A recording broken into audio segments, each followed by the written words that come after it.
Assalamualaikum warahmatullahi wabarakatuh. Waalaikumsalam warahmatullahi wabarakatuh. Bismillah, alhamdulillah, wassalatu wassalamu ala rasulillah wa ala alihi wa sahbihi wa man tabi'ahu wa man walah wa la hawla wa la quwwata illa billah. Subhanaka la ilma lana illa ma 'allamtana innaka antal alimul hakim. Rabbi shrah li sadri wa yassir li amri wahlul 'uqdatam min lisani yafqahu qawli, amma ba'd.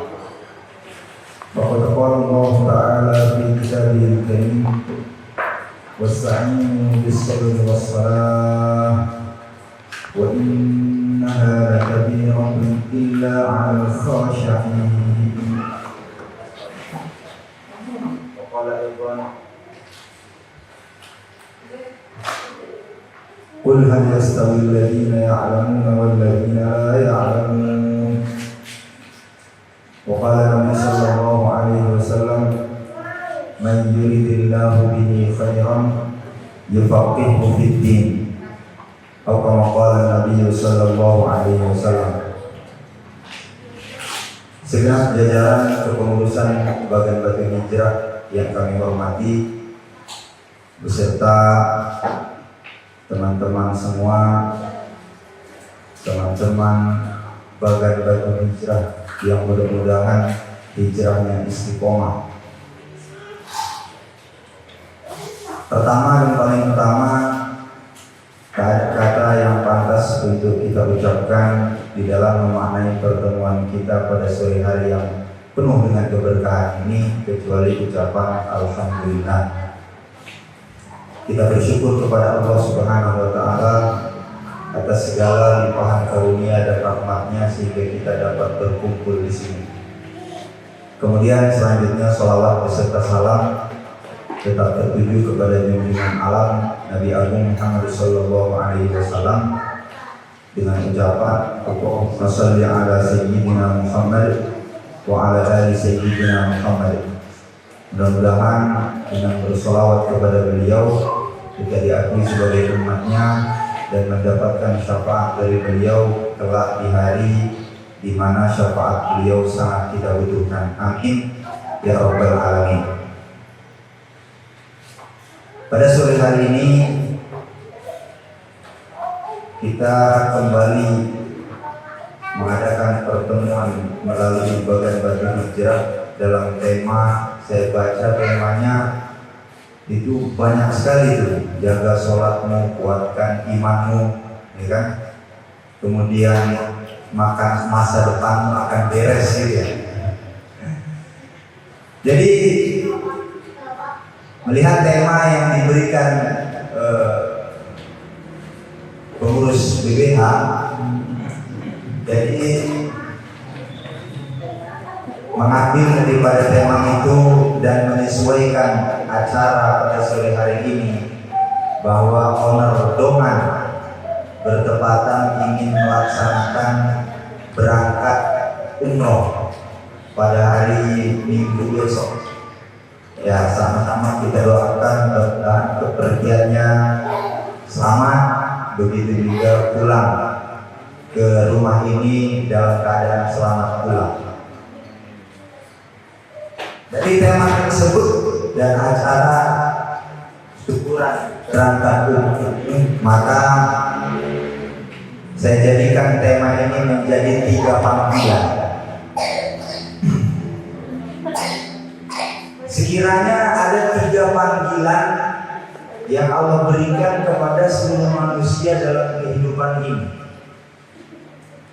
Panggilan yang pertama, barangkali semua orang mampu, tapi tidak semua orang mau. Tahu nggak itu panggilan apa? Semua orang mampu, tapi nggak semua orang mau.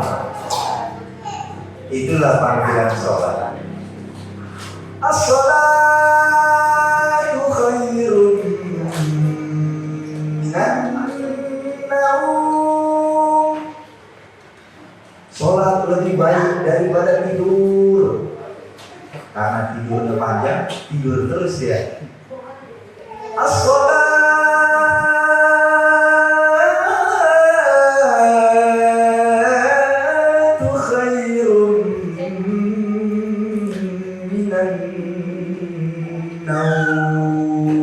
sholat lebih baik daripada tidur. Sebenarnya mampu untuk bangun, ke kamar mandi, cuci muka, berangkat ke masjid untuk melaksanakan panggilan pertama ini, yaitu panggilan sholat. Semua orang mampu, tapi nggak semua orang mau. Sebab tidak ada modal yang besar untuk berangkat ke masjid itu. Cukup modal kemauan saja bisa berangkat ke masjid. Nggak mesti harus punya expander, nggak mesti punya Fortuner baru bisa berangkat ke masjid. Harus punya uang yang banyak? Enggak. Siapapun dia mampu untuk berangkat ke masjid. Kecuali memang orang-orang yang dalam keadaan fisiknya dipenuhi dengan kecacatan ataupun kekurangan, itu barangkali tidak mampu untuk berangkat ke masjid. Tapi tidak ada alasan untuk bisa meninggalkan sholat. Panggilan yang pertama ini menjadi panggilan yang pada umumnya semua orang mampu, tapi tidak semua orang mau. Ini panggilan sholat. Sholat ini kita sering dengar, sholat ini yang pertama kali dihisab kelak di akhirat. Awwalu ma yuhasabu bihil 'abdu yawmal qiyamah as-sholat. Fa in sholuhat sholuha sa'iru 'amali. Fa in fasadat fasada sa'iru 'amali. Jika baik sholatnya, baiklah seluruh amalnya. Jika buruk sholatnya, maka buruklah seluruh amalnya. Sebab memang sholat diibaratkan kepala pada badan. Orang kalau dia sedekah, zakat, puasa, haji, umroh, tapi gak sholat, itu ibarat dia punya tangan, dia punya kaki, punya badan, tapi gak punya kepala. Orang kalau datang ke rumah kita nggak ada tangannya, itu orang cacat. Orang kalau datang ke rumah kita nggak ada kakinya, itu orang cacat juga. Tapi kalau ada orang datang ke rumah kita nggak ada kepalanya, sesungguhnya sholat dapat mencegah perbuatan keji dan mungkar. Pertanyaannya, kenapa orang sholat ke masjid, begitu dia mau pulang kok nggak ada sejarahnya? Itu yang nyuri orang sholat juga. Tapi katanya sholat mencegah perbuatan keji dan mungkar, kok masih mencuri? Sebab maksud tujuan sholat yang sebenarnya belum dia dapatkan.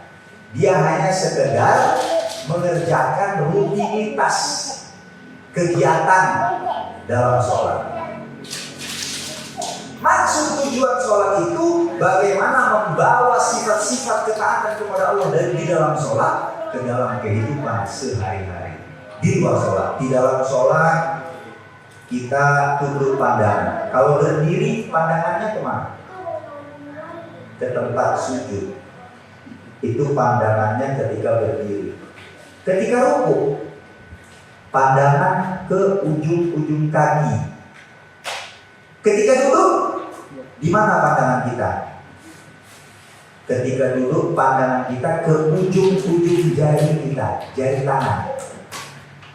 Ketika sujud, di mana pandangan kita?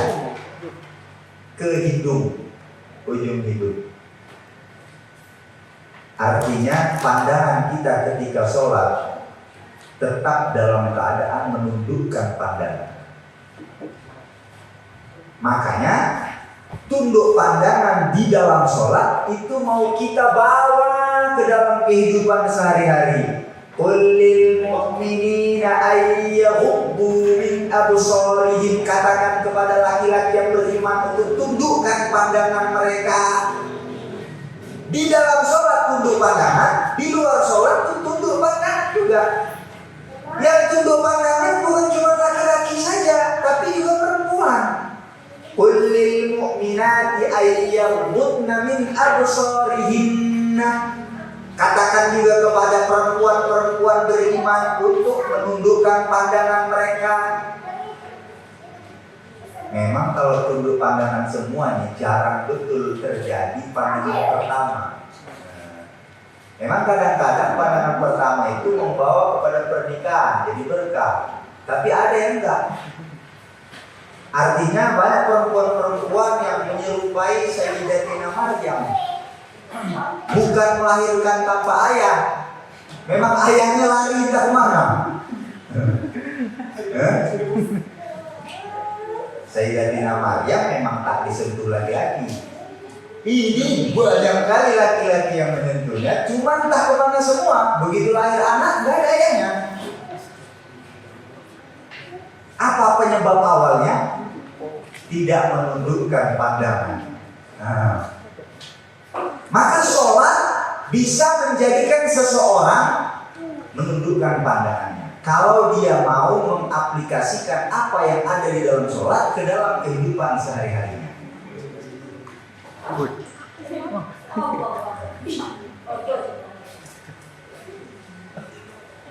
Maka tujuan sholat membawa sifat-sifat ketaatan kepada Allah di dalam sholat ke dalam kehidupan sehari-hari. Apa faedahnya sholat? Faedahnya sholat, keuntungannya sholat. Sholat dapat mencegah perbuatan keji dan mungkar. Bagaimana caranya supaya kita bisa menjadikan sholat kita, menjadikan kita tercegah dari perbuatan keji dan mungkar? Perbaiki sholat kita, belajar untuk mengamalkan apa yang ada di dalam sholat ke dalam kehidupan sehari-hari. Di dalam sholat baca Al-Quran, di luar sholat baca Al-Quran. Di dalam sholat kita berzikir, di luar sholat kita berzikir. Di dalam sholat kita tutup aurat, maka di luar sholat kita tutup aurat. Ini udah sholat, tapi begitu keluar masih pakai celana pendek. Masih pakai celana pendek. Kemana-mana jalan terbuka auratnya. Kalau kita mau belajar mengamalkan apa yang ada di dalam sholat ke dalam kehidupan sehari-hari, maka kita tinggalkan minimal membuka aurat. Inilah panggilan yang pertama, panggilan sholat. Ada 3 panggilan yang ingin saya sampaikan pada sore hari yang penuh dengan keberkahan ini.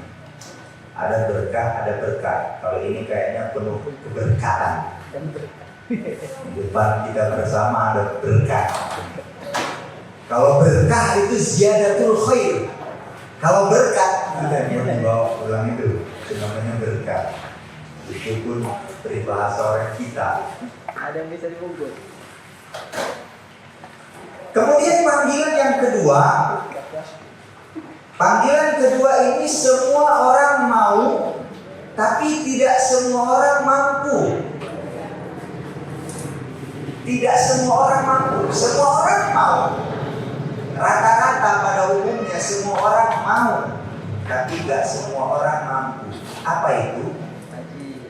Berangkat haji dan umroh. Itulah yang mau dilaksanakan oleh sekeluarga Ondongan pada hari Minggu ke depan. Mudah-mudahan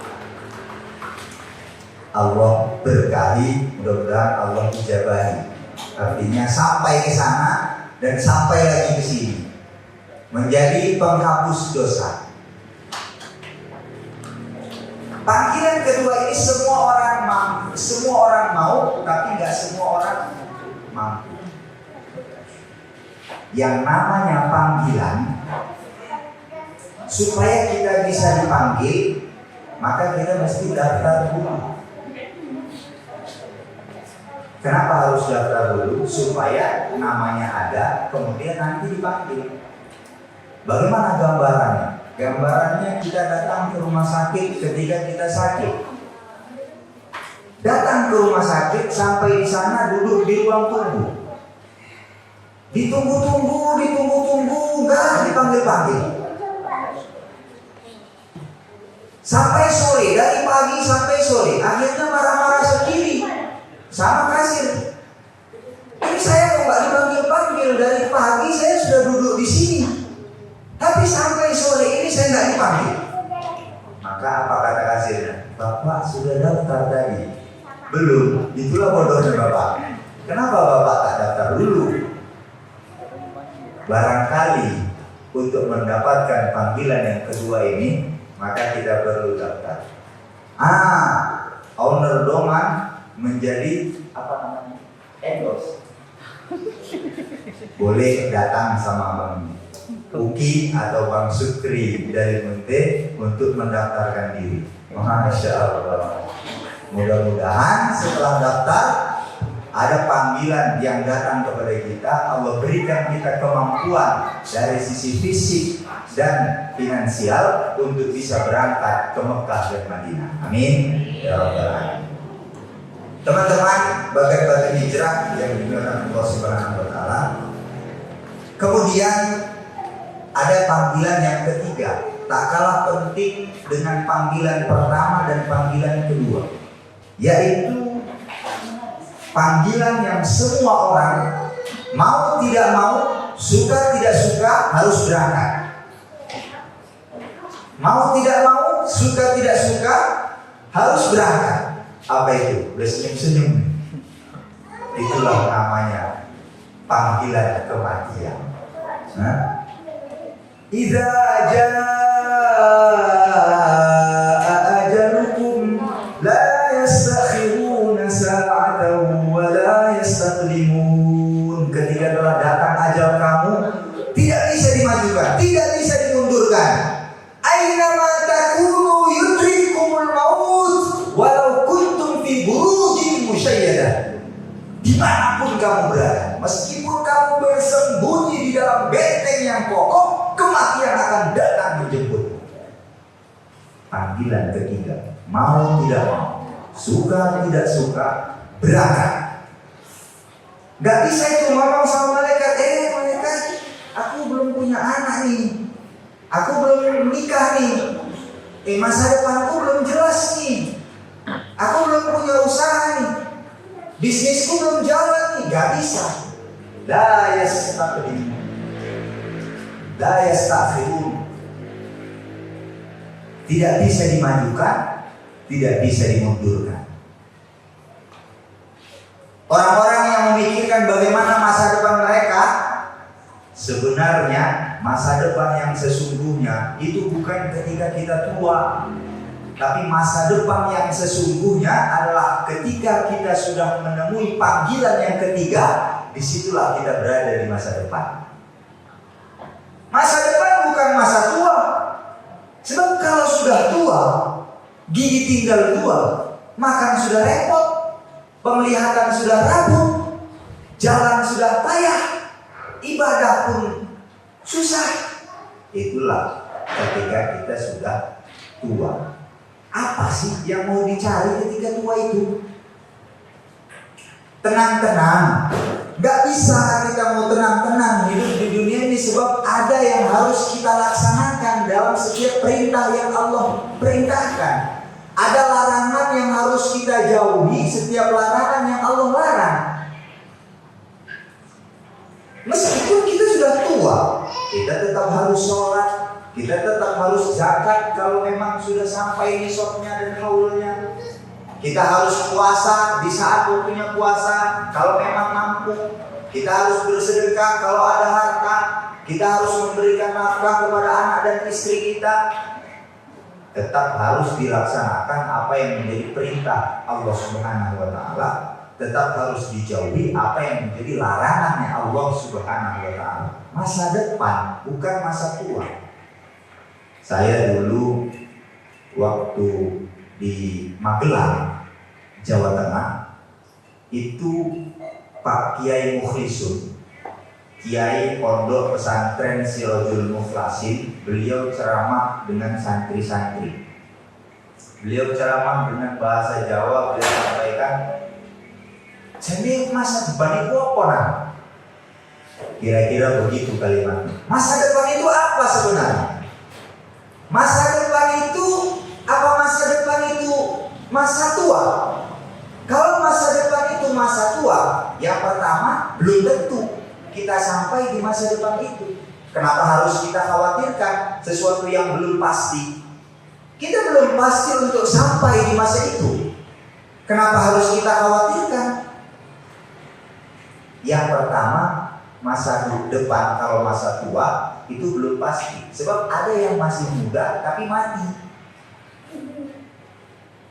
Kemudian yang kedua, kalau memang masa depan itu masa tua, kata beliau, saya ini sudah berada di masa depan, wahai anak-anak muda. Jadi Pak Yai ketika itu usianya sudah sekitar 70-an.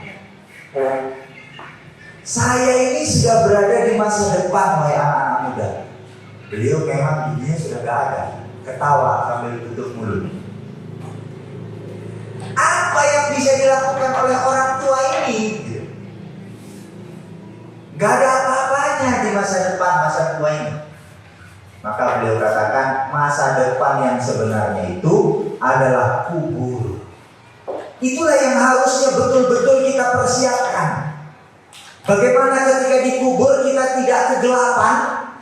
Bagaimana dikubur nanti kita tidak kehausan? Bagaimana dikubur nanti kita tidak kesakitan? Itulah yang harus kita persiapkan. Yang harusnya kita betul-betul bisa menenangkan diri. Itulah ketika dikubur nanti. Di dunia sebanyak apapun harta manusia, dia gak akan pernah tenang. Artinya pasti ada yang harus dia pikirkan. Bagaimana nanti kalau barang yang di sini belum sampai di sana, bagaimana? Bagaimana nanti kalau orang di sana minta barang tapi barangnya tidak ada? Pasti ada yang dipikirkan. Gak bisa 100% dalam keadaan tenang.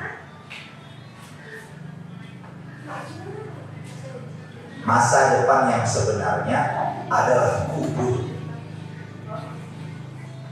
yang harusnya dipikirkan oleh setiap anak muda. Bagaimana memikirkan masa depan itu? Maka kata Imam Syafi'i, anak muda ini mesti ada dua perkara dalam diri. Maka beliau katakan, hayatul fata wallahi bil ilmi wat tuqa. Kehidupan pemuda ini demi Allah hanya dengan ilmu dan takwa. Sebenarnya nggak untuk anak muda saja, setiap manusia. Tapi Imam Syafi'i pengen mengkhususkan ini kepada anak muda. Kenapa? Karena memang anak muda di masa-masa yang ambisinya besar. Kalau dia mau mengumpulkan harta, bisa jadi hartanya banyak. Kalau dia mengumpulkan ilmu, dia bisa menjadi ulama. Ambisinya besar. Dengan apa? Dengan ilmu dan takwa. Kalau dia tidak memiliki ilmu dan takwa, idza lam yakuna la'tibara li hayatihi, maka kehidupan dia di muka bumi tidak dianggap. Seolah-olah enggak berarti apa-apa. Tahu alif lam, ketika kita baca alif lam syamsiyah, contohnya wasyamsi, itu ada alif lam. Ada alif lam di situ. Wa, kemudian alif lam shin. Tapi langsung dibaca wash. Alif lamnya hilang. Ini bahasanya wujuduhu ka'adami. Adanya seperti tidak ada. Begitulah anak-anak muda yang tidak memikirkan ilmu dan takwanya, wujuduhu ka'adamihi. Adanya di dunia ini seperti tidak ada. Kalau dia sendiri tak ada, ya bagaimana masa depannya? Maka panggilan yang ketiga, tidak melihat batas usia, baik dia muda ataupun dia tua. Saat dia harus datang, saat itu kita harus berangkat. Mudah-mudahan 3 panggilan ini menjadi renungan bagi kita bersama, sehingga kita sama-sama memperbaiki sholat kita dan meminta kepada Allah, berharap kepada Allah, semoga Allah memberangkatkan kita ke tanah suci. Dan kemudian yang ketiga, mudah-mudahan Allah matikan kita dalam keadaan husnul khotimah. Amin. ya rabbal alamin. Barangkali demikian yang dapat kami sampaikan, lebih dan kurang mohon kiranya dimaafkan. Barangkali di sana sini terjadi kesalahan dan kesilapan baik tingkah laku maupun ucapan di dalam penyampaian, maka dengan kerendahan diri mohon kiranya saya dimaafkan. Barakallahu fikum wa ahsanallahu ilaikum. Wassalamualaikum warahmatullahi wabarakatuh.